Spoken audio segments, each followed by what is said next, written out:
In the councils of government, we must guard against the acquisition of unwarranted influence, whether sought or unsought, by the military-industrial complex. It is 100% real.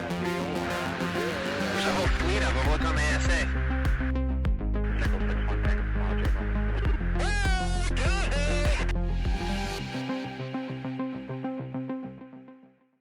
Welcome back to the Curious Dimension podcast, where we explore the mysteries of the unknown, delve into the fascinating world of UFO disclosure, sacred geometry, crop circles, and more. I am your host, Matt Barone. I hope that you've been enjoying the conversations as much as I have been hosting them. Don't forget to hit that like button. It helps us reach more curious minds like yours. And if you want to stay updated with all of our latest episodes, be sure to hit the subscribe button. You won't want to miss any of the exciting discussions we have lined up. Finally, we love hearing from you. Drop a comment below with your thoughts on today's episode or any questions you might have. Your feedback means the world to me, and it helps shape future content. Now for today's episode. We are welcoming back UFO activist Steve Bassett. Steve joined us 5 months ago for episode 7, where he brought us up to speed on the UAP topic in Washington. A lot has happened since then, and I wanted to invite Steve back on as we approach November and anticipate the new UAP hearings that will be taking place mid-November, led by Representative Nancy Mace. Steve has a lot of information on where we are now with the issue of UAPs, so let's get right into it. Enjoy. How are you doing today, Steve? Hanging in. It's interesting times, getting more interesting by the day. A little worried.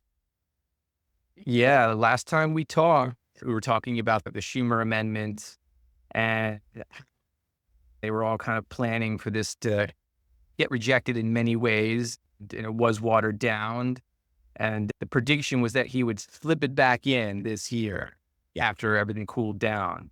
And it looks like they tried to do that, but possibly was blocked again. And then I'm also hearing kind of mixed reviews of that. Like there may be a portion of that maybe going in.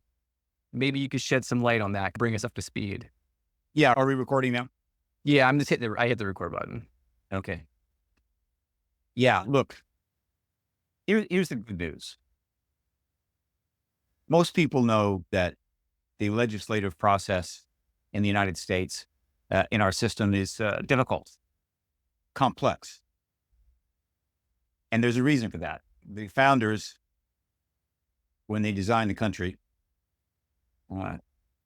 deliberately created a situation where you just couldn't slam dunk things through. You had a negotiating process. There were some checks and balances so that you couldn't have a situation where a president could just march in and just start getting the legislation passed and take the country in any direction that person wanted. So you've got the 3 branches of government. That makes it complicated right there. All right. The Congress very much involved in the checks and balances on the president, and so forth. All right. So we know how hard it is to get a bill passed. And over the years, I think they've made it even harder. There have been rules that have been passed in the houses, like the filibuster rule and so forth, that have made it even more difficult. The 60% rule in the Senate. And again, this is to prevent runaway legislation. That's fine. I get it. However, it can also work against us. There are times when it's a major liability, get out of control. In any event, we know how hard it is to pass a bill. So the good news is, after 77 years since Roswell, finally, within just the last couple of years, a real legislation process went underway regarding resolving the ET issue. And by resolving the ET issue, getting the information, getting the truth to the American people, which, as I believe, must include, in order to really open up the what we'll call the new paradigm, must include confirmation from the heads of state, particularly our president. But right, that doesn't mean it can't be preceded by legislation. That did not start until just a few years ago. So wonderful, right? Now the issue's been in play for 77 years, Right. But we're finally getting legislation. This is not unusual, right? The civil rights movement can tell you all about that, how long it takes to get the legislation you need to achieve some justice or fairness. Not surprisingly, it has been difficult, complicated, and it's getting more complicated. Two reasons. One, the domestic political situation in the United States is particularly unsettling. And secondly, the international situation is becoming extremely dangerous. Now, there were opportunities to do this kind of legislation decades ago when it would have been far more promising, far less difficult. And I particularly referred to the era after the Cold War ended. This would be between 1990 and say 2005, 6, 7, in that period. This would mostly have been the Clinton administration. Did make an effort to address the issue, but not legislatively. It was being done from the White House more as a presidential action without prominent legislation. He was more just curious, was he not, Clinton? I don't know if curious is the word. He was certainly not thrilled about the fact that Lawrence Rockefeller, a major funder of the Democratic National Committee and a friend of the Clintons, was really keen on getting this forward and was prepared to fund research and meetings and what have you. In other words, provide the financial backing for the White House to engage this. So I think it was more reluctance. I believe that Clinton, because he was the president, was tipped off about the ET presence. And doesn't mean the DOD sent over a team to give him a 2-day briefing.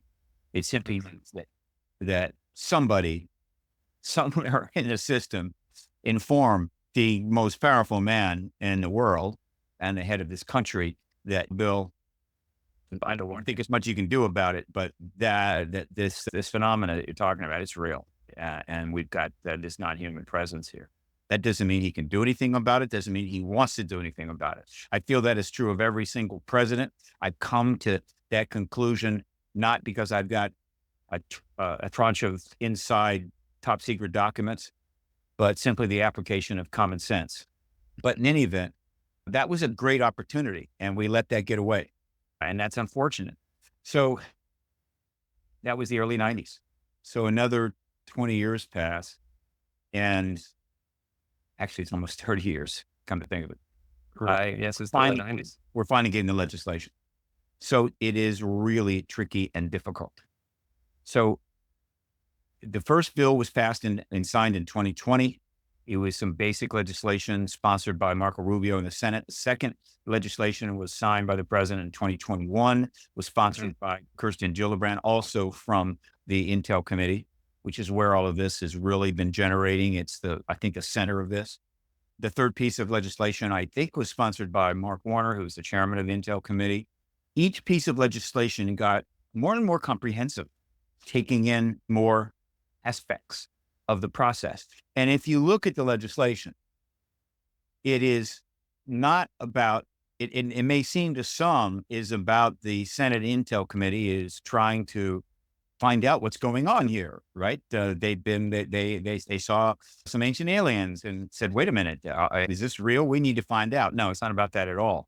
The legislation was to try to lay the groundwork for the small d disclosure process, which has been underway, but obviously will get formalized at some point, meaning that you'll have a formal process where the government is bringing out extraordinary information and Lord knows what to the American people. And that just can't happen. That has got to be well organized. It has to be done in a proper manner, and that protects national security, et cetera, et cetera. And so this legislation is about that.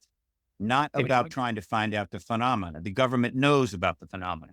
There's plenty of people in Congress that know it's non-human. It's known it's non-human for years.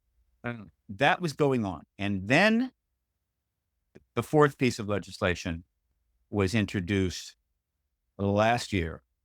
And this was introduced initially by, I forget who was the initial sponsor in the Senate. This is Schumer or no? It might have been Reed. I'm not Reed, but anyway, the point is that Chuck Schumer jumped in.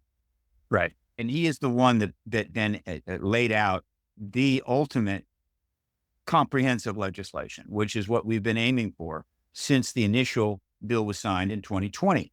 And this was it. This was the whole package. What you would have to responsibly bring forward in time everything the government has in its possession in terms of documents, in terms of programs, in terms of technology, recovered vehicles, everything would come forward, be made public, and then put in the National Archives. Not all at once.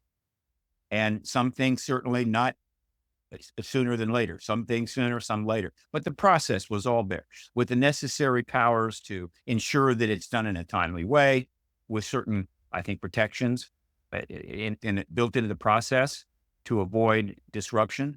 But nevertheless, ultimately, it would be what had to happen, what we've been aiming for all these years. And it wasn't an accident that he called it the UAP Disclosure Act. Right. He used that term disclosure deliberately. He didn't have to. There are a lot of ways to name that act. Right. So it's his way of letting the public know that they are paying attention to what I refer to as the disclosure movement. Mm-hmm. There are really two disclosure movements underway. One is older than the other, but the small d disclosure movement, which is the citizen science research activist journalist effort to continue to try to bring information out, to do research, to provide scientific evidence or what have you from the public sector without the government help at all. Right. That to me, I mean, I'm sure there's many reasons for disclosure, but maybe one of the main reasons would be to broaden the scope of understanding and study within this, because I don't think it's any secret that the United States has been the leader in studying this over the last 80 years, but maybe the fear is that other countries have now either began or have been reverse engineering their own. And so for the United States to maintain their global dominance, they have to bring this out into the open. So is it that disclosure is maybe just a little gift to the public because the United States is trying to broaden their knowledge base on this, where other countries, they already have secrecy in the DNA of how they set things up? Let's use China, for example. So China might have a bigger footprint on this that is able to keep it secret, where in the United States, we have to over-compartmentalize, we have to over-classify, and maybe the work gets stalled a little bit. And maybe one of the fears is that a competing rival nation may catch up or even surpass. So is disclosure maybe just a gift to the public so that they can continue to maintain full spectrum dominance? All right, let's parse that. That's a lot, I know.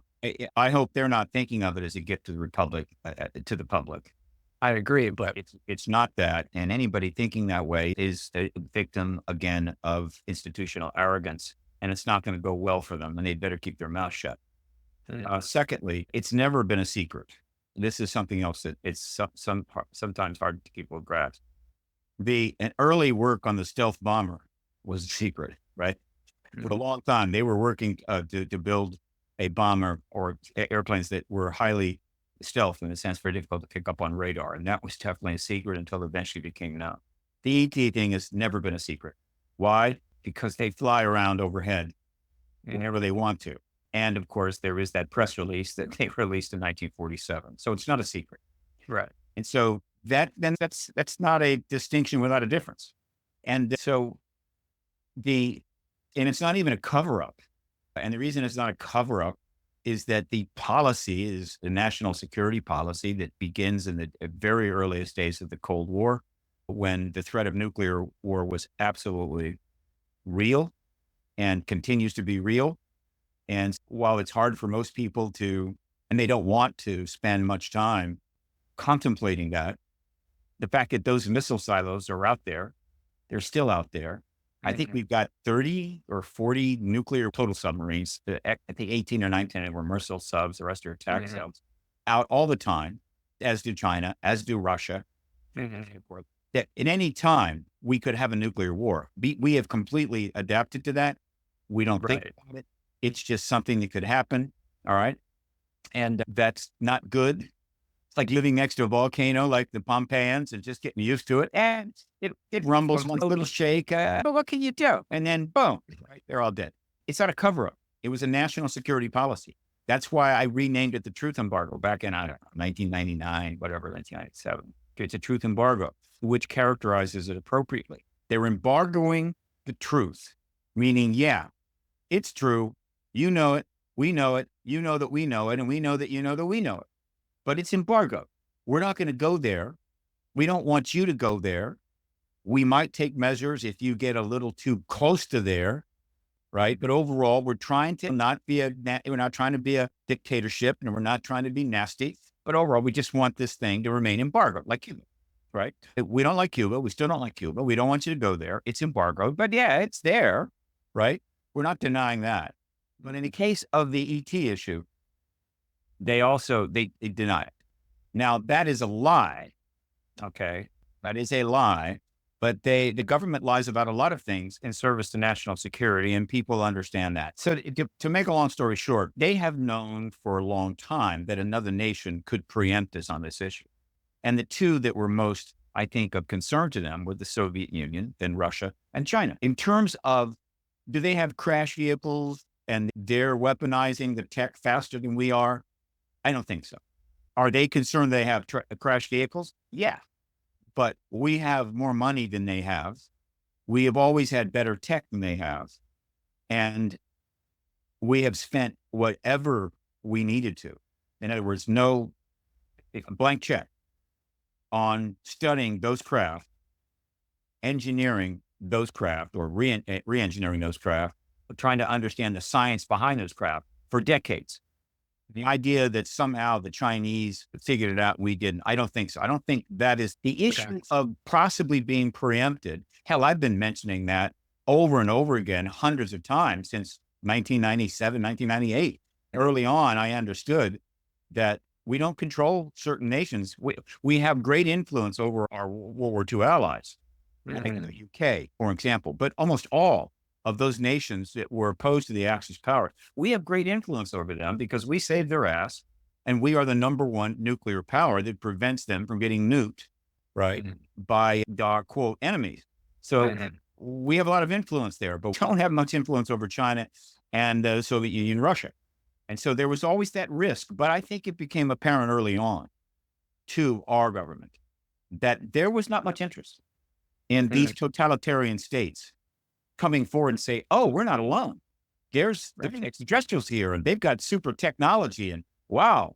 And boy, we're just excited about that. No, because that kind of paradigm shift, extraordinary paradigm shift, threatens the worldview control that they have. Dictatorships and authoritarian states are built, and of course, Korea is the ultimate example of this. It's literally an absolute bizarre place.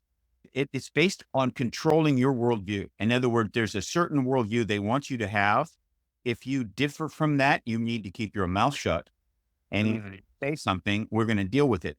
And so we're not alone. There's other things out there. There's technology more profound than the great leader has. Whatever, it doesn't matter. They just didn't want to go there. And I think our country, our national security people figure that out and going, okay, we don't really need to worry about it. Fine. But my job was to make them worry. I kept telling them, and I actually called, I'd mentioned Putin, then mentioned Xi Jinping. I've done it many times. I even went to Moscow and gave an interview to a major station, and I talked about Putin as a potential disclosure head of state. Some people might think I'm a traitor for doing that. I was trying to send a message, not so much to Putin, but to the United States, guys. Look, unless he's on the payroll, but never. And that was 2018. Anyway. So it's not so much about that. It is the fact that over these last 77 years, every year that has gone by, more people in the world, individuals, just regular people, have come to understand that this phenomenon is real. A smaller number, but still a growing number, has come to understand that this phenomenon is not human.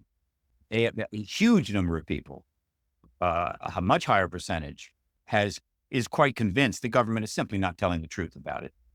It does not mean they're going to revolt, because they understand the government lies about a lot of things. And so that's just for the nature of government, a certain amount of lies. And I think that the healthier nations, the government lies less. Much healthier nation, the government lies all the time, whatever. It adapted to this. All right. But over time, that number kept growing. And not simply in the general public, but within the government itself, within what we'll call the national security state or the military intelligence complex, which I don't have the same evil view of. In other words, some people have decided that everybody that works in the military intelligence complex are evil, possessed by demons, what have you. And I get it, but I'm just not there. The vast majority of these people are good people serving their country, trying to protect the country within rules and regs of our national security structure, which many presidents have been involved in creating and shaping. All right. A lot of legislation has been involved. It just didn't spring out of nowhere. All right. But so amongst these good people, an increasing number began to realize that the embargo on this issue was becoming a liability, that whatever good purpose it served, it was negated by the downside of maintaining this truth embargo in the face of a growing public awareness. And the principal outcome of this disparity, this disconnection, was contributing to the loss of trust in the system by the American people. I don't care whether you're an empire or a kingdom, a socialist state, communist state, or a democratic republic like ours. You cannot survive a threshold of distrust on the part of the public. If they get to a certain point where they simply no longer trust or respect the government, and they will get increasingly unhappy, and at some point, there will be dramatic consequences. Just ask France in the 20th century. Let's go, not 18th, 19th century. Just go back then, and let's talk about the Bolshevik Revolution. Let's talk about the Cultural Revolution in China. Let's just talk about the enormous unrest that has come in the last 200 years, when the citizens of a nation of some kind or another have lost enough trust in the government that they've had it. And in our very complex country, with a huge population and so many moving parts, the need for trust is even greater. As the trust has slowly collapsed since the end of World War II, fed by the lies in Vietnam, fed by the lies in Iraq and other essentially proxy wars we've been involved in. Big lies, substantial lies involving the deaths of many tens of thousands of American men and women. The trust has been collapsing. And the last 10 years in particular, we have seen that collapse start to manifest in a very existential way. And it is in that context that finally enough people inside our government said, we have got to end this truth embargo. Now, I would like to think, and I have not been able to talk with them personally, except maybe in one case, a very short conversation. I would like to think that a Christopher Mellon, that a Louis Elizondo, that a Jim Semivan, right? That these individuals are doing what they're doing. They're taking the risk that they have taken because they understand that. They realize that the diminishing trust the American people has in the state can have extraordinarily bad consequences in these dangerous times. And that is part of the reason it's motivating them to risk their reputations, to risk other outcomes that could be very negative as they step forward in 2018 as a group of 10, right? I'd like to think that, but I haven't had a chance to talk to them. Maybe one day I will have that privilege. So they're doing their patriotic duty. They understand the consequences of letting a corrosive secret go on for decades when there's distrust among the people already. Lou Elizondo is coming to my area here in the next month, and I'm going to have dinner with him. And I'm going to have a couple questions ready to go to ask him. But yeah, that's one of the things that he's been on, obviously, multiple podcasts over the last couple of months since his book came out. Yeah. And there's a lot of back and forth about Lou Elizondo. He's just an agent of the government, so he's still peddling a certain narrative. But the way I see it is that he's only allowed to say what he's only allowed to say, and he's not going to cross that line if he can't. And maybe it's the frustrated UFO community that they've been hearing the same sort of stories for decades and they want more. And so they look at someone like that who was on the inside and they say, maybe he's just peddling a certain narrative. What do you think about that? And let me help. Where are these guys coming from? Yeah, let me help. Look, yeah, the American people are frustrated, big time, across a spectrum. There is very frustrated people on the extreme right. There's very frustrated people on the extreme left. In fact, there's almost no segment of the political spectrum that isn't frustrated. And they're angry about this and that. This issue is just one part of their displeasure and the dysfunction. All right. And so anybody that comes forward with anything in this time, starting around 1997, which is around the time that I entered the field, not really knowing what was coming, when I'm contemplating getting into this issue somehow, which ultimately ended up in me registering as a lobbyist and getting some attention for that, though I haven't done a lot of lobbying because only until recently could you even do that. But I basically, it was my start as a political activist, and I've done everything I can do in that regard with the funds that I have. I had no idea Facebook was coming. I had no idea Twitter was coming. I knew the internet was definitely a thing, and I had AOL, and there was a lot of emails flying around and email flame wars and so forth. But I could not conceive of what we now refer to as social media. But that, in fact, was about to dawn. All right. And so that has very much changed the parameters on almost all affairs of a public nature. And so if you want to come forward in public, you are dealing in a totally different environment with a whole different set of rules now than if you'd come forward in 1950, 1965, 1975, 1985. And so we are becoming increasingly aware of that. And so I certainly apply that filter to everything that comes my way.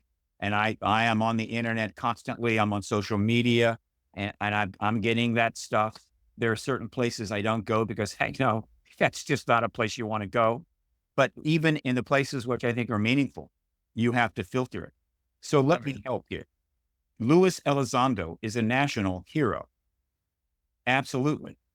He's not the only one, right? David Grush is a national hero. So is Christopher Mellon.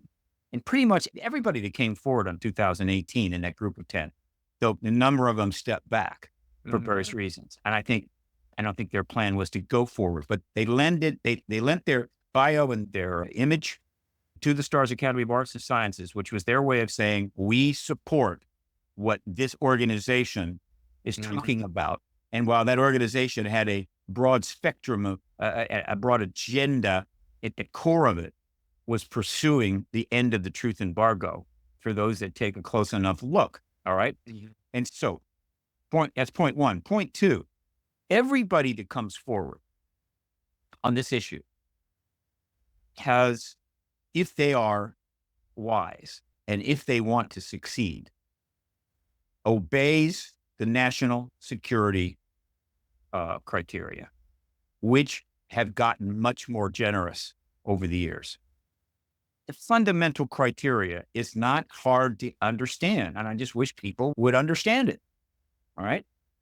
If you have worked in the government or are working in the government and you have security status and clearances and non-disclosure agreements, you are limited to what you can say and do.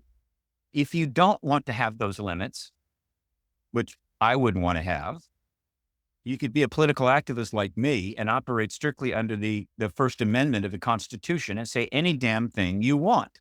All right. Now, if you come into possession of stuff that is classified, all right, and then you want to talk about that, all right, now you are somewhat limited. You're not quite as limited as someone that is classified working in the government, but you are still limited.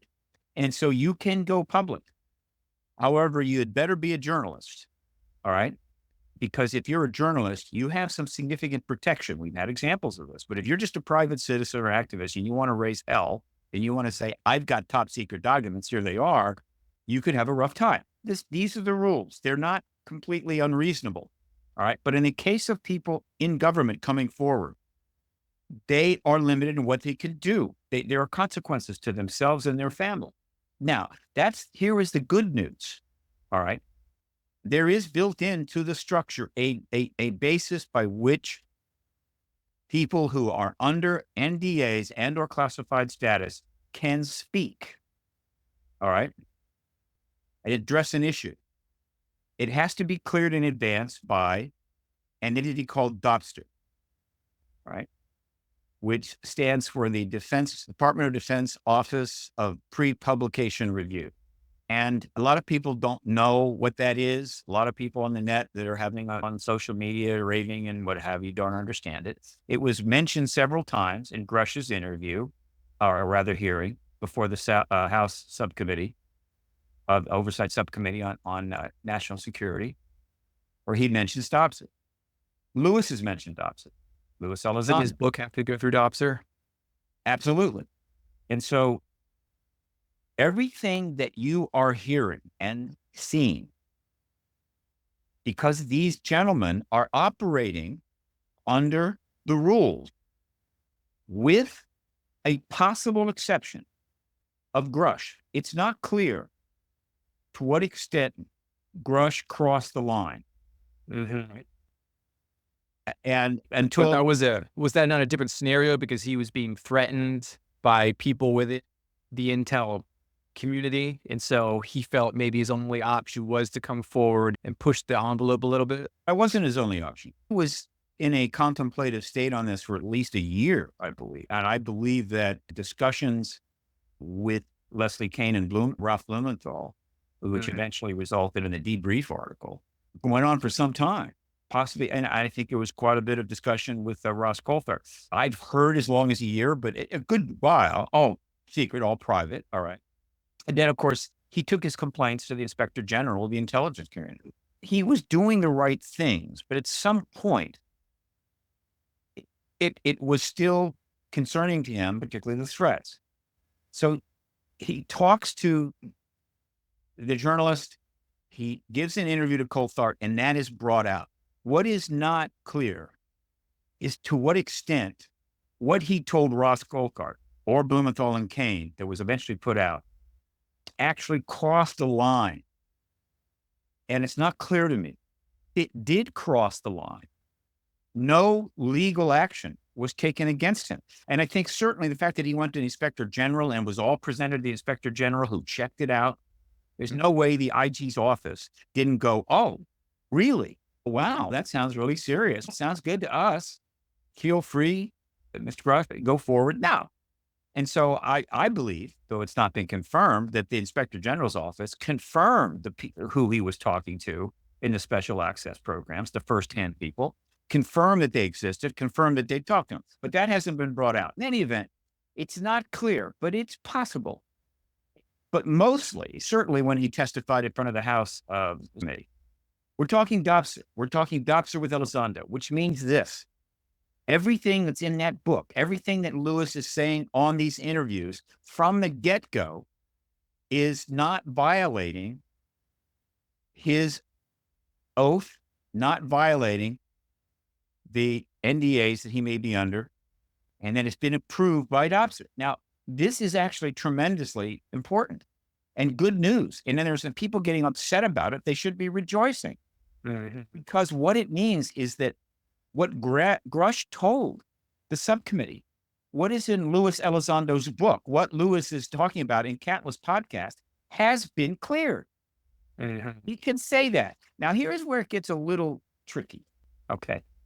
Let's say that you're going to write a book and it's got some information in there that is true and security implications, but the government, the Department of Defense, through the Dobson review, decides that it does not violate a serious national security matter. And they say, okay, you can say that.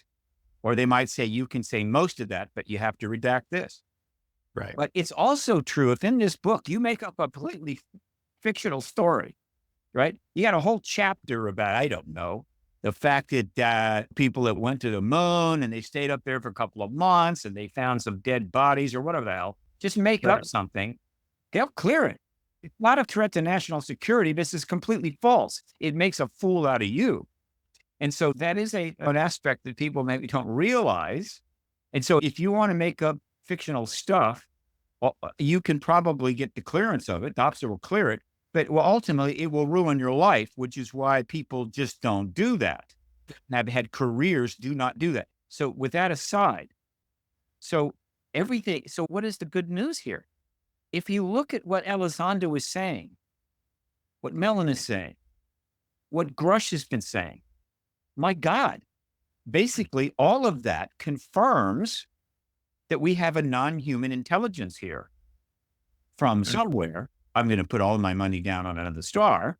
All right. That we have crashed vehicles, which has been discussed and written about and researched for 70 years by a lot of fine citizens. We have all of that. We have an extraterrestrial presence. It's confirming it. And so when Carl Nell, who has an extensive career in both the military as well as in classified programs and in contracts, military contractors, goes on The SALT Foundation. does an interview with that group in New York, The SALT Foundation, I believe. SALT Foundation, which is a big deal, and says that he has no doubt that we have this presence. He is not violating national security because I believe he's been cleared to say that. The same thing for, okay, now you take somebody like Gary Nolan. Now, Gary Nolan, a little different. Gary Nolan is a genius scientist, a Nobel Prize nominee. He's got an endowed chair at Stanford. And he goes on SALT and he says that it's 100% that we have an extraterrestrial presence. I don't think that Dr. Nolan is operating under a national security directive. I don't think he needs a Dobster clearance. That's a private citizen, just like me doing it. All right. But there's a number of private citizens that are saying that. But it is the people inside government that are doing it, or former people that have done it. And so instead of complaining about the fact that Luis Elizondo doesn't simply say, yeah, I know where the bodies are. I know where the craft are. Here's the address. Get an Uber, head on over there, check them out. If the door's locked, break in a window. No, people, let's be reasonable about this. Let's try to respect these individuals and what's going on. They are still not making their life easier. I can assure you, Luis Elizondo has not had a fun 7 years, okay? It is not a fun time. It has gotten better, but he has gone through hell, probably more so than any other of the To the Stars Academy people that have come forward. Tom DeLonge, who was the titular head of this thing, likable guy, he comes forward. Things don't quite go the way they want because of political and global situations. And so it doesn't work out too well for To the Stars Academy. And then he steps back. They shrink it a little bit, call it To the Stars. They've still got an agenda. But he goes back to his music and starts making tons of money. The key people, particularly Elizondo and Mellon, right? They go forward and they have to take the full brunt of the debunkers, skeptics, the social media disruptors and so forth, and deal with that. And I follow it closely.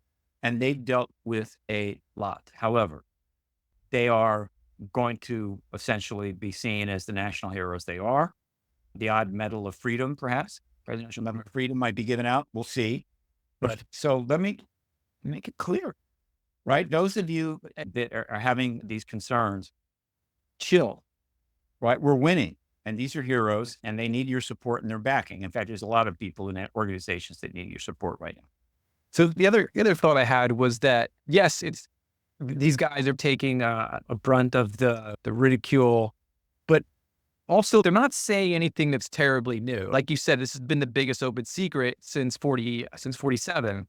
And so we've known that something's going on, and it's not like there's a lack of data out there. You said the last time, you've got several hundred books on this topic. Credible people have said it. It's almost like you don't, at least I don't need someone official to come out and tell me that it's real, right? It would be nice. But also I don't want to be told that it doesn't exist, right? If your policy is just don't talk about it, that's one thing. But if your policy is to actively lie and deceive, then it gets corrosive, right? And so disclosure to me becomes this murky thing. And then you have to define what you're talking about. Are we talking about the awareness that an extraterrestrial presence exists? If that's your question, then you just haven't done your homework, right? But if we're talking about, hey, this is a right for people to know this and that we've been lied to all this time, then there needs to be, I think, an overt announcement, because that's wrong. Where do you see those two different sides of this disclosure process? Well, okay. This is what you're describing is a certain degree of consternation that is the direct result of the extraordinary nature of the truth embargo itself. I'm not sure there's anything in the entire history. Of course, we only know so much about the history of the human race going back 12,000 years. And I wasn't a big history buff. I get most of my history from documentaries, but I'm not sure there's anything quite like what has happened since 1947. All right. In order for what has happened since 47, you have to have an extraordinary set of circumstances, which we could spend a lot of time talking about. But just to simplify it, there's been an ET, I call extraterrestrial, non-human, whatever you want to call it, entities that didn't evolve on this planet. Okay. All right. They evolved somewhere else. That presence has been around for a long time.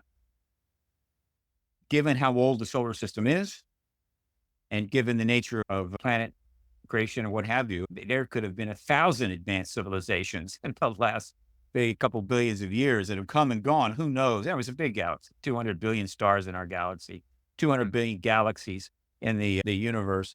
And yeah, so here's the point. They have been engaging this planet for a long time. They had maybe visited this planet 1 million years ago, 2 million, who knows? We're a very attractive planet. We're very interesting.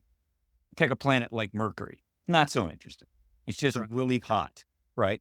But we are a robust life planet with all of the complexity that comes with it. Anyway, then we come in. All right, so big deal. But a couple thousand years ago, as we develop civilizations, it becomes far more interesting. And I think there was a presence then and a certain engagement then, which we're learning some about, but it's difficult because it's ancient. The evidence is in lore and myths and religions and so forth. But whatever, I think they engaged us back then in a way. And then there was a long period where I think there was not much engagement at all until this went on for some time. Starting, I don't know, end of the Roman Empire, it just seemed like there's not much happening. You don't get much evidence. You don't get much that you can really hang a extraterrestrial presence hook on until 1945. And why And is when that, we dropped Steve? those bombs on Hiroshima, everything changed. It flipped the switch. And suddenly we have an escalating engagement. All right. And so this whole thing we're dealing with is essentially a 75-year episode in the history of the human race. And it's something else. It's a doozy.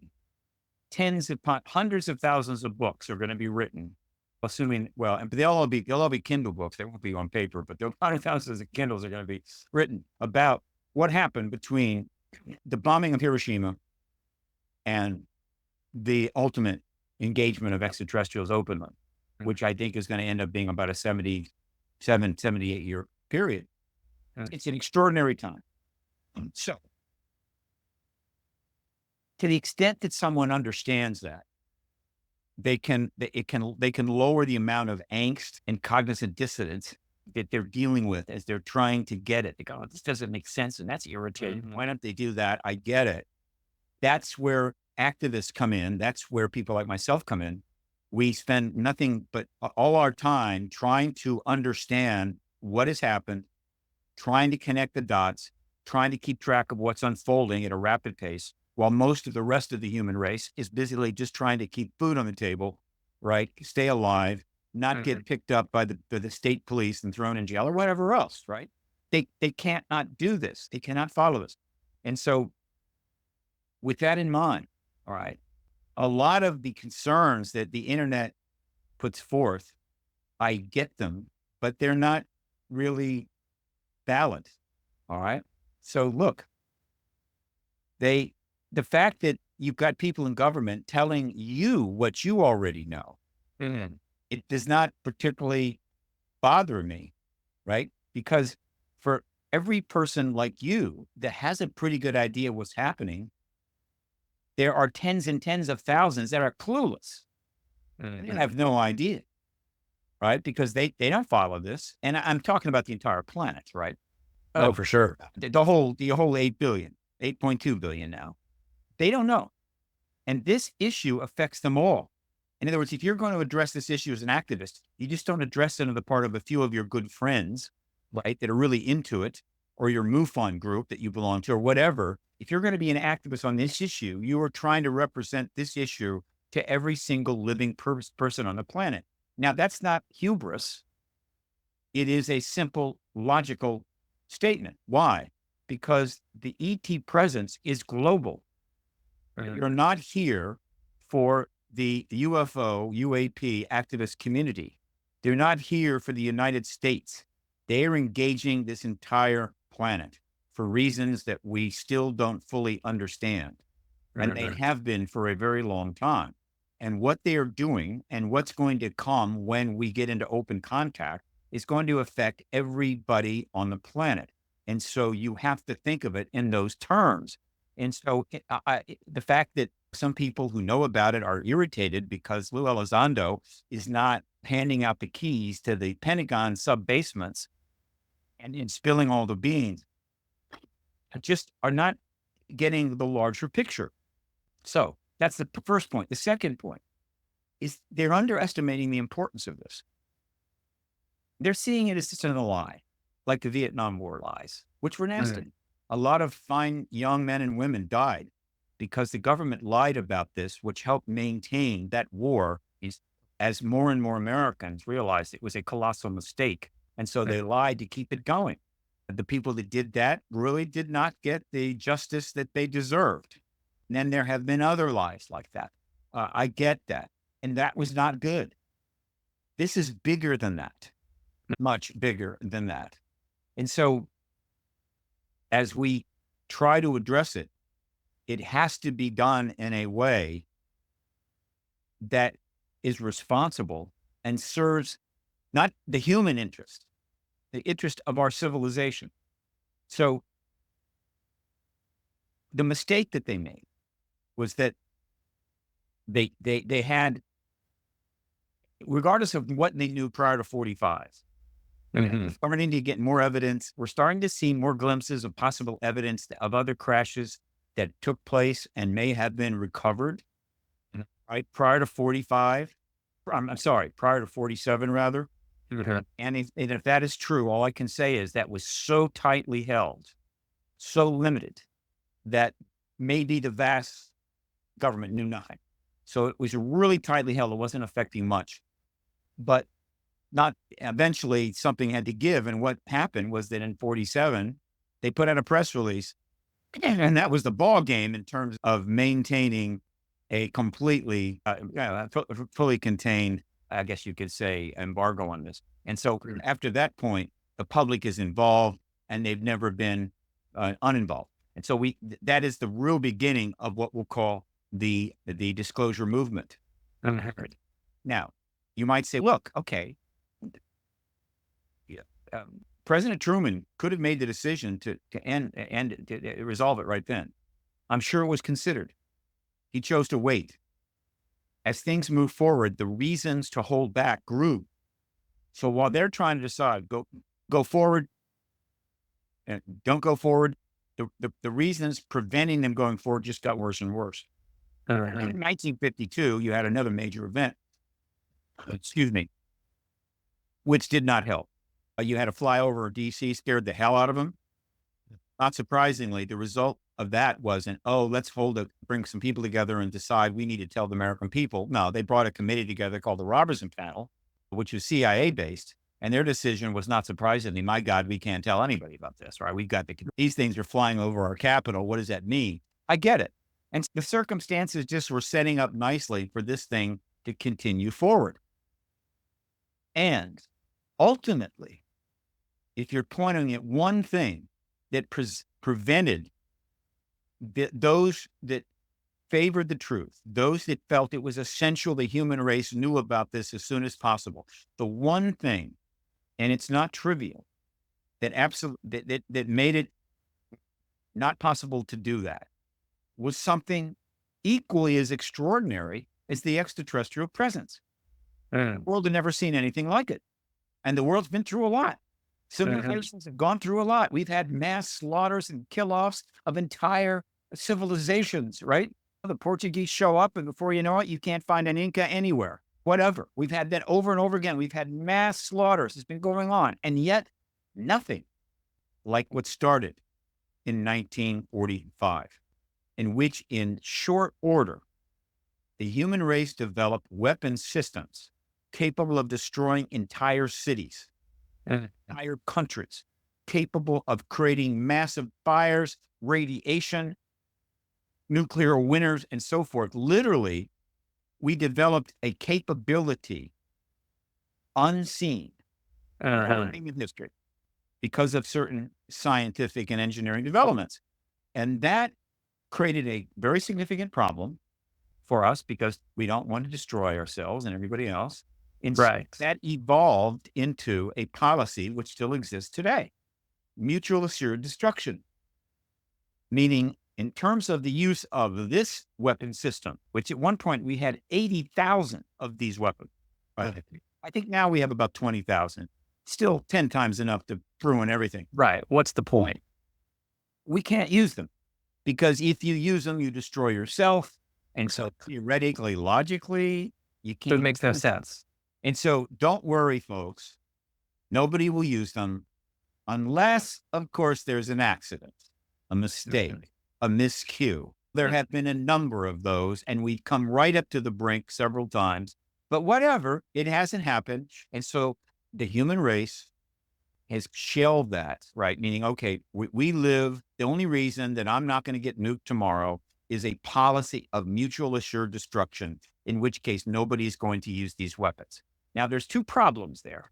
One, under that umbrella of nuclear assured destruction, in which the major nuclear powers, who are also the ones that run the UN through the Security Council with veto power, had a license to commit proxy wars. In other words, we're going to send tens and tens of thousands of troops to another nation. They're going to conduct all manner of hell, conventional warfare, which includes chemicals, napalm, carpet bombing from B-52s, and God knows what else, conventional warfare, right? But because we are a nuclear nation, we're going to be able to do that because the other nations that are nuclear that are not particularly thrilled about it can't stop us unless they want to engage in a conventional warfare with us, which they're not going to do because we all have nukes. And so under this nuclear umbrella of what is now the 9 nuclear countries, all of these proxy wars were allowed and the slaughter continued. And all of that slaughter just makes it more and more dangerous in this world, more and more angry, bitter people who want revenge. And they're having to be contained under the, quote, a ridiculous, absurd policy, most appropriately acronym MAD, mutual assured destruction. That's the first problem. Now, here's the second problem. Human nature. We get used to anything. We get used to everything. We afford easily, right? We win a lottery, win $200 million and blow the money in 2 years. That's just human nature. And after 77 years, or actually 79 years since the beginning of the nuclear age, we have come to take it for granted. We have come to, I don't know, dismiss it in a way, take a what the hell attitude, try to hedge on it, maybe just a couple of tactical nukes, but it won't spread, and so forth. In other words, the mutual assured destruction threshold is slowly dropping, okay? Slowly dropping. It's like dropping the bar on the high jump. And eventually, almost anybody can jump over the damn thing and get a gold medal. And that is increasing the risk. Plus, we've had a number of near accidents. All right. And so that is also, and that has been happening. Now, the point that I was about to make was this. The number one thing that has allowed the truth embargo to be sustained for so long, in spite of the continuous activity of extraterrestrials and the massive accumulation of evidence from the citizen science research effort, right?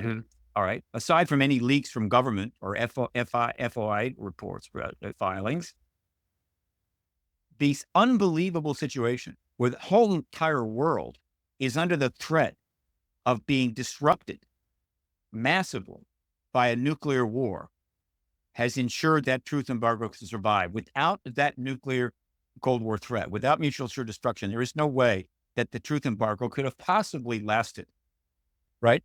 Because too many people within the national security structures of nations, good people who want the best for their country, they're not evil, they're not insane, have concluded and remain convinced that ending the truth embargo and confirming to the world that they're not alone could trigger a nuclear war, could destabilize things just enough that that would be the unknown known that actually triggers it.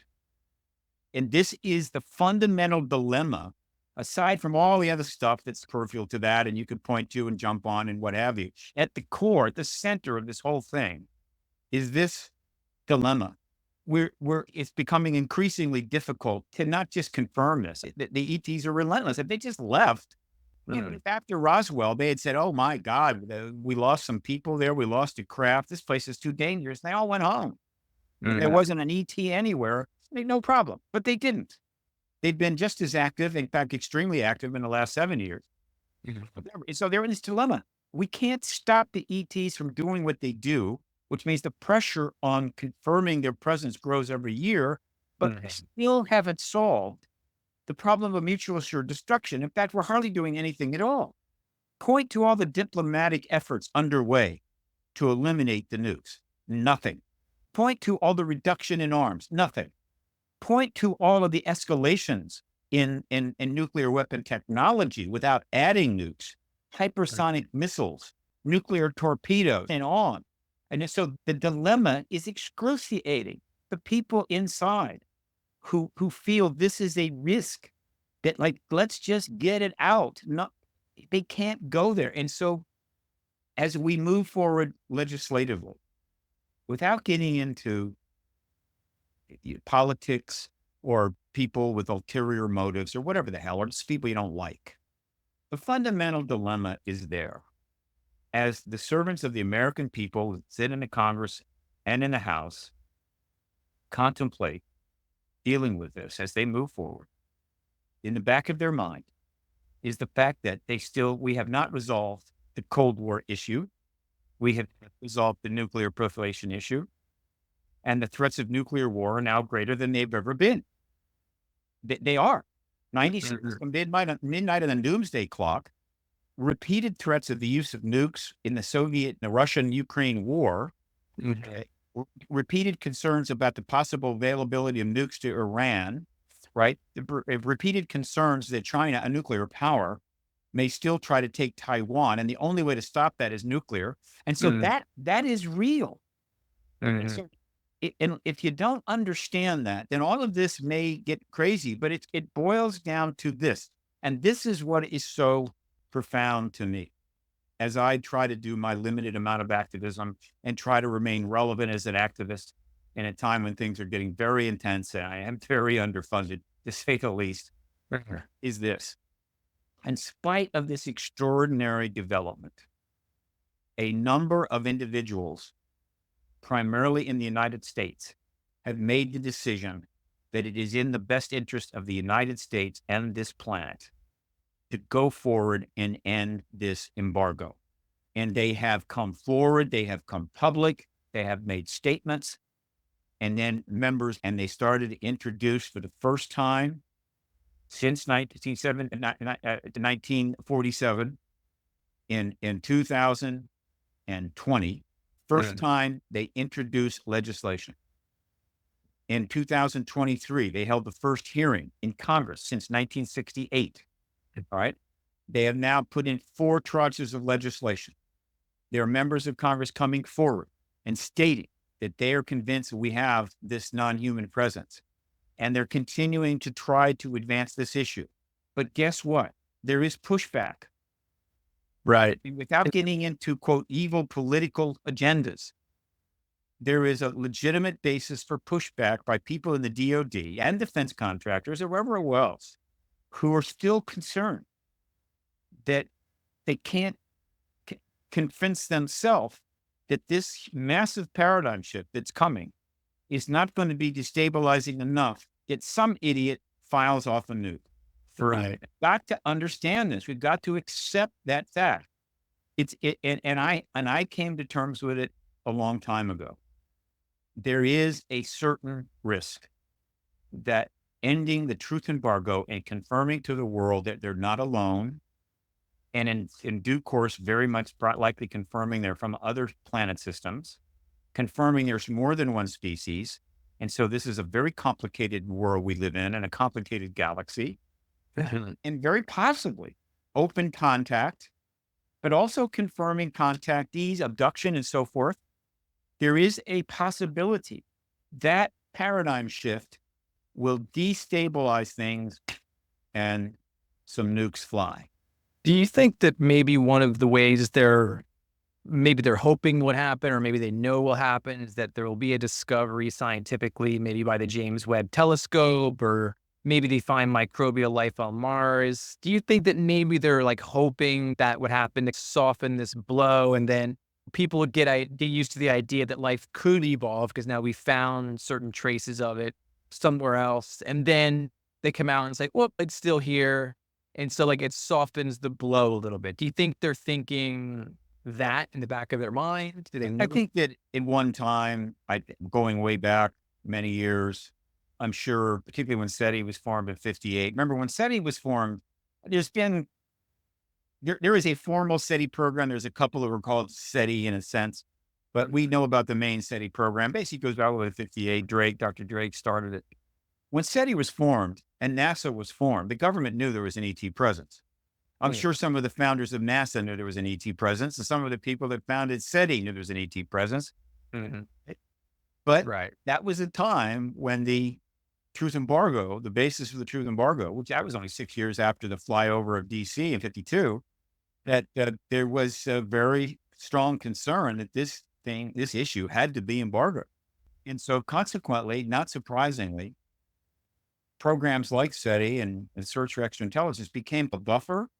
In other words, even though the phenomena was being seen and more people every year were starting to catch on, the fact that the government was looking for something, was even making the effort to look for ET signals, acknowledging that there could be other civilizations out there, was a buffer. So people would raise their hand and say, "What about this I heard? And what about that?" And they say, "Look, there is no evidence that there's extraterrestrials here," though in spite of that press release, but there could be extraterrestrials or non-human civilizations that are life out there, and we're actively looking for it. So essentially, SETI was a lie from the beginning, but it was in service to the national security policy of truth embargo. So it irritates me, but it's not evil, but ultimately we'll have to account for its history. But in the stuff now, it's amusing, right?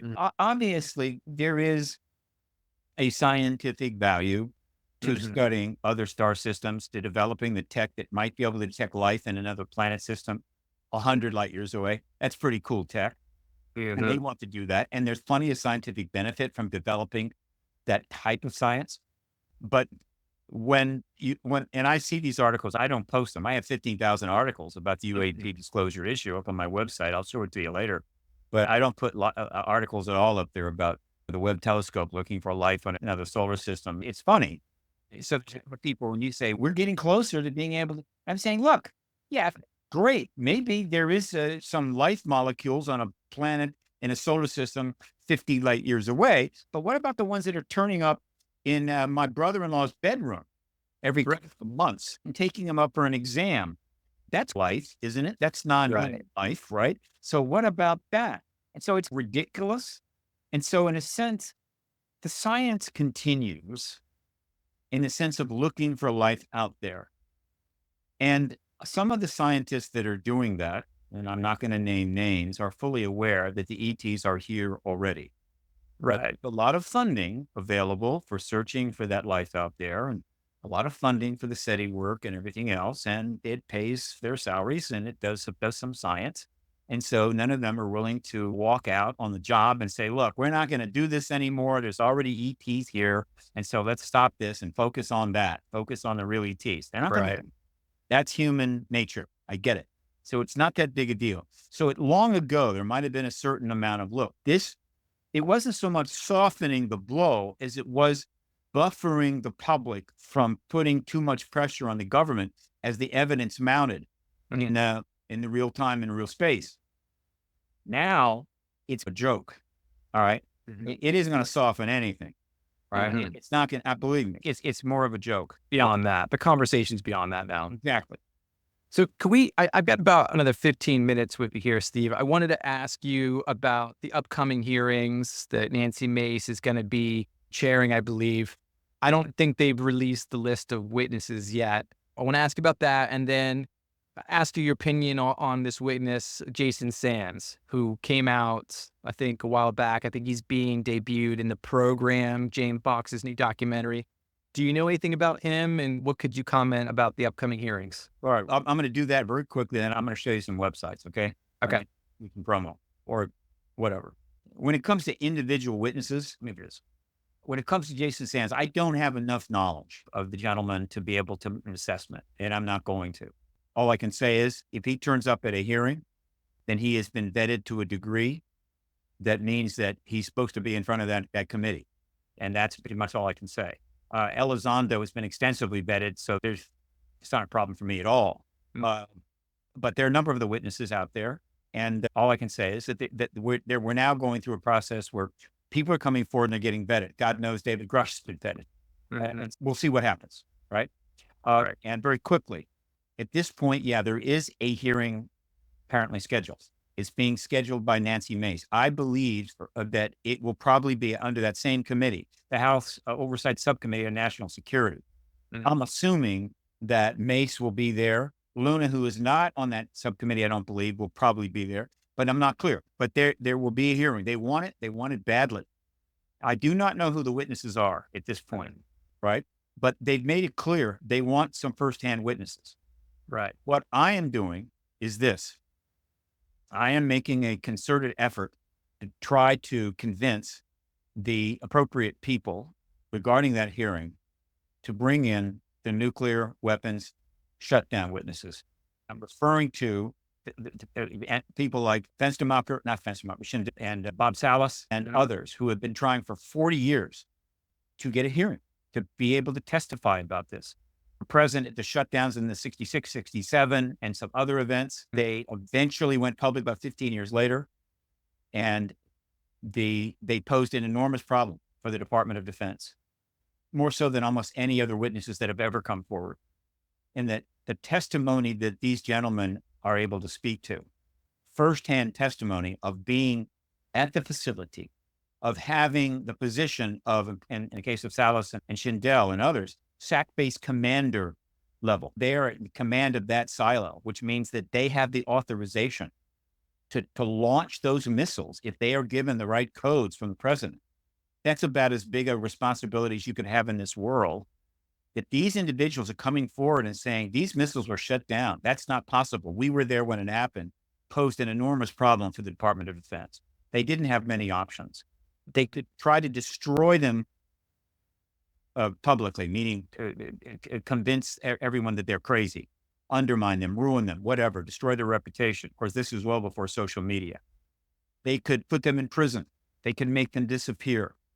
These were not good options because any real serious blowback or attempts to do that on retired SAC-based commanders would have rippled through the entire Strategic Air Command. They could have literally created a revolt. And so the choice they made was to just ignore them. Right. Just pretend they don't exist. Do not respond. Do not say anything, even as books were written, as documentaries were done. And to the extent that they completely ignored them, they hoped that the media would follow suit. And by and large, all of the mainstream media did that. Even when they held a press conference in Washington and there were reporters there, they did not follow up. They handed out affidavits from many of these witnesses, signed affidavits about these events of the shutdowns of nuclear missiles that media didn't follow up. I have those affidavits, right? And I also have other matters and materials, and I am delivering those to the appropriate people. And I'm going to do everything I possibly can to get Bob Salas and Schindel, possibly Jacobs and others in front of that committee on the 13th of November after the election. Amazing. And I have no problem saying it publicly. It is their time. Many of them have died off. They did long overdue. Right? And so that is a sense of what's coming. I intend to be in that room, no matter what it takes. I'm going to be in that room for that. But we do not have the witness list yet. There's still plenty of time, but this is significant. Now, let me point out that, boy, man, I could go on for hours. The way this is played out domestically in terms of domestic politics is that at some point, there was simply no way we could advance further until after the election. I had hoped that we would have gotten a Senate hearing late last year, early this year, so that we could get that hearing, get the big witnesses in, end this thing, and in this case, it would be Biden to come forward, end the truth embargo, and be in the post-disclosure world, and then finish out the election, and everybody would get to vote on all the candidates, but in the post-disclosure world. In other words, okay, candidate so-and-so, what do you think about the fact that we're not alone? And what are your thoughts about getting information out? I was hoping that would happen, but let's face it, probably the events of October 7th last year ensured that could not happen. One awful thing after another, and that was right up there at the top of the awful in the scale. And so it just pushed it to the point where it simply could not happen until after the election.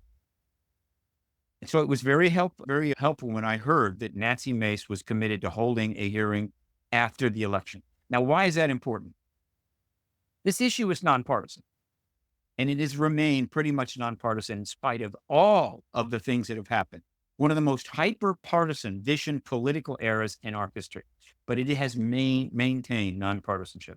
I have friends who are working with very conservative members of Congress who are not conservative. All right. So that's good. After the election, everybody knows who won and lost. Nobody gets to run again for 2 years. All right. And so the political heat is just going to drop down.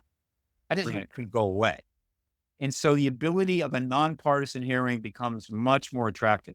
Now, at that point, we know who is going to be running the Senate and the House, but that doesn't begin until around January 3.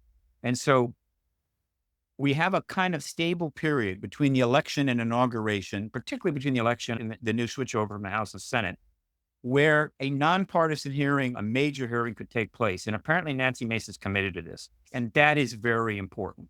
I believe that a successful House hearing, even more successful, I say more successful, more is impacting than the Grush hearing of July 26 last year, may very well set the stage for Mark Warner to pull the trigger on a Senate hearing. Get disclosure before the inauguration, or even after, before the inauguration, whether it's after the new Congress takes over or not.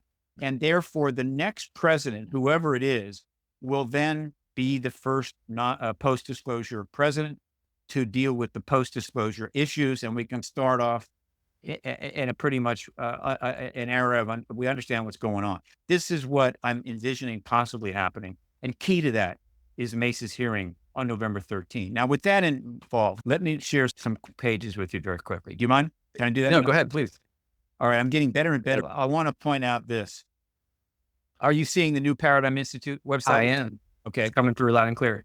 Look, right now, folks, this is the lead organization on the current political developments in terms of the public arena. This is the New Paradigm Institute is a think tank.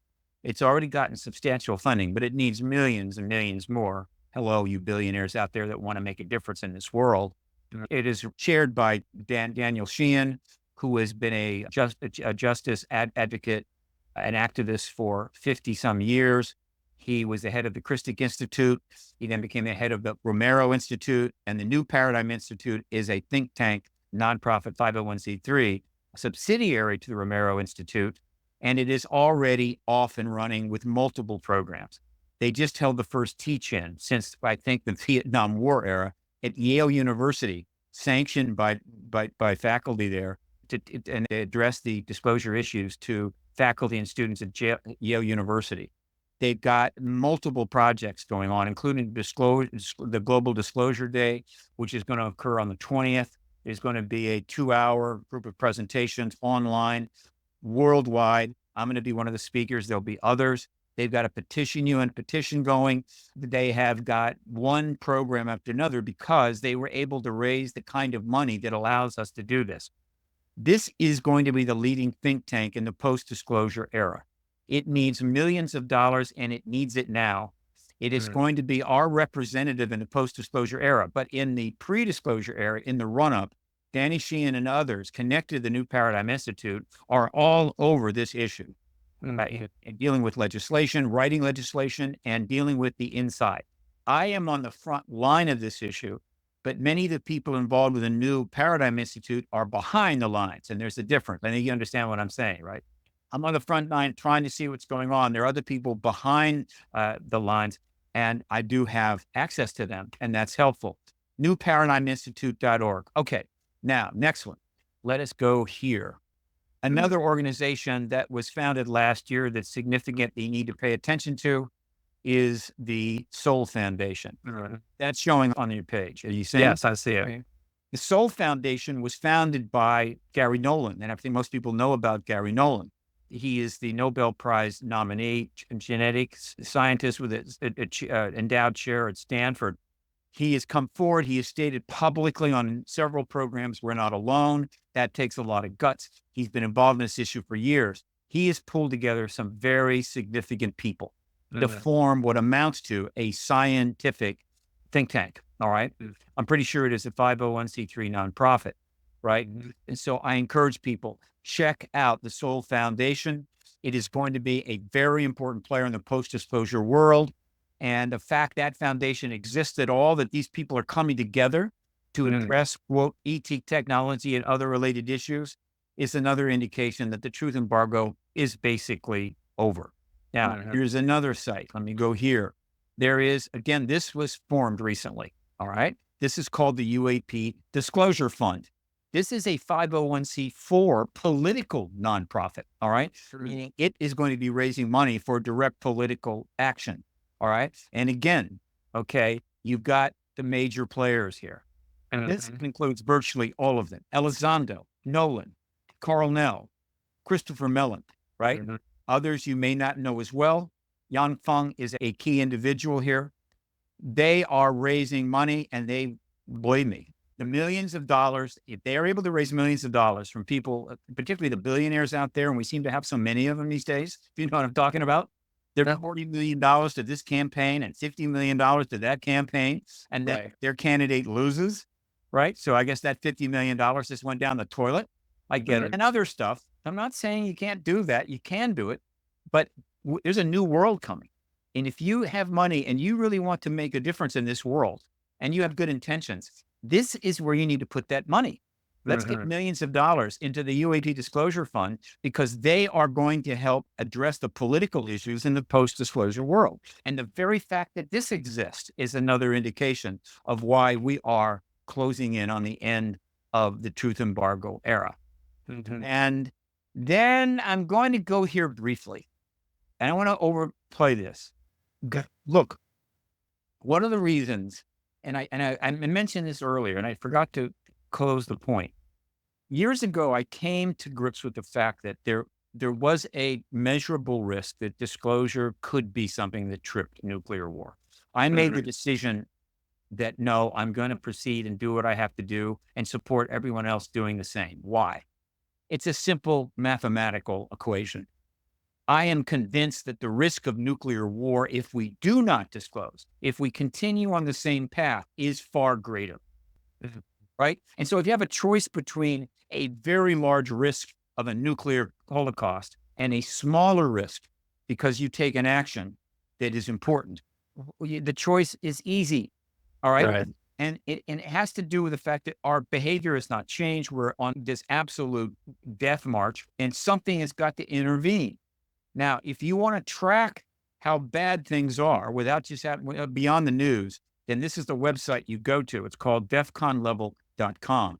Defconlevel.com is run by a lot of former high-level intelligence officers retired, and they have taken it on to monitor all of the various command centers around the world within our DEFCON system. People know about this, all right? And based upon tracking all the news, which they are listed here, you can actually go see these news articles and all of these commands.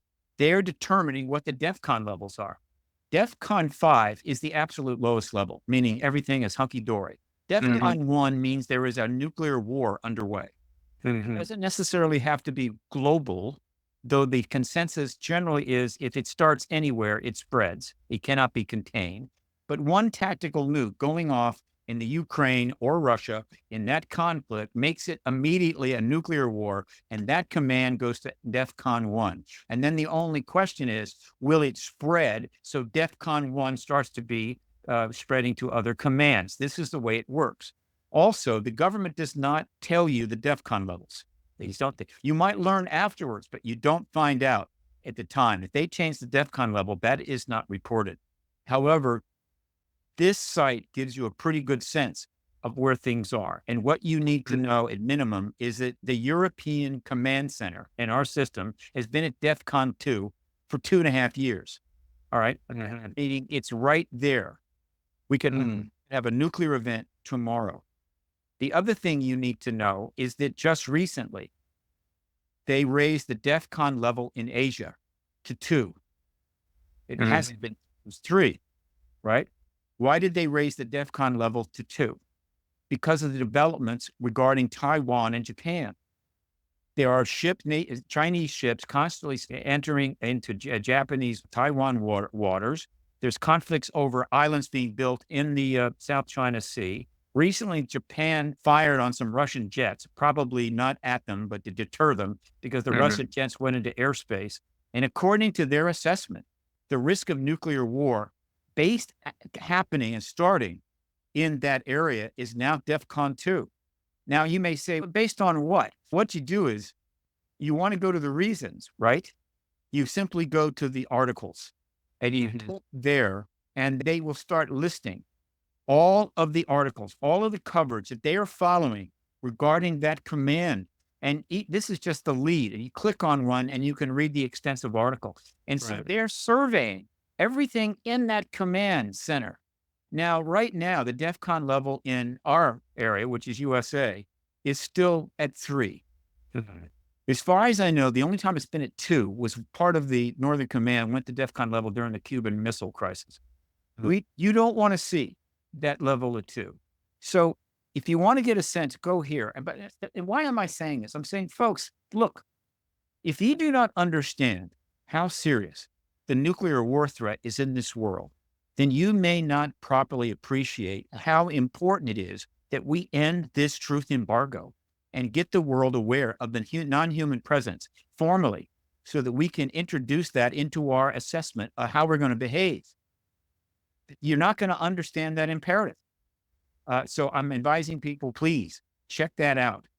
So anyway, Steve, I want to thank you for your time. Everything you just presented everyone should go to those sites and check those out. Those are highly important. I will put links to all of that in the description. Steve, I could talk to you for hours and hours, and I'd love to have you back on after the hearings so we could catch up and see what kind of shook loose. Is there anything else you want to tell the audience? Yeah, briefly. Look, again, I don't want to be an alarmist, but sometimes there's a time to be alarmed. We really are in serious risk of profound, dramatic consequences that is going to ruin everybody's day. And I don't just mean Americans around the globe. There's 8 billion people here. And when World War I got underway and the lead up, there was only 1.6 billion people. On the lead up to World War II, there was only about 2.2 billion people. We managed to avoid a third world war, but as we're approaching the third world war, there's 8 billion people. And so the situation is not good. And we have got to get serious about what we can do to stop this. And then lastly, look, Paradigm Research Group is trying to get in a position where it can be relevant in the developments. And so I just became a 501c3 a month ago. So now for the first time, I can accept tax-free tax-deductible donations from American citizens. That website has got to be changed. I'm about to put something up. The donation and all that's not quite there yet. I'm trying to get that together. But to the extent that I can get some support, and then I'm a small entity. New Paradigm Institute is massive. They need millions. I'm a small entity, but I'm light on my feet. And I have some contributions I could make. And so if I just raised 40 or 50,000, it would allow me to do a lot of things, particularly hold another conference in DC, which I haven't done in a lot of years. So I just want to mention that, paradigmresearchgroup.org. Look for a page going up with all that new information. That's it. Matt, thank you so much for your time.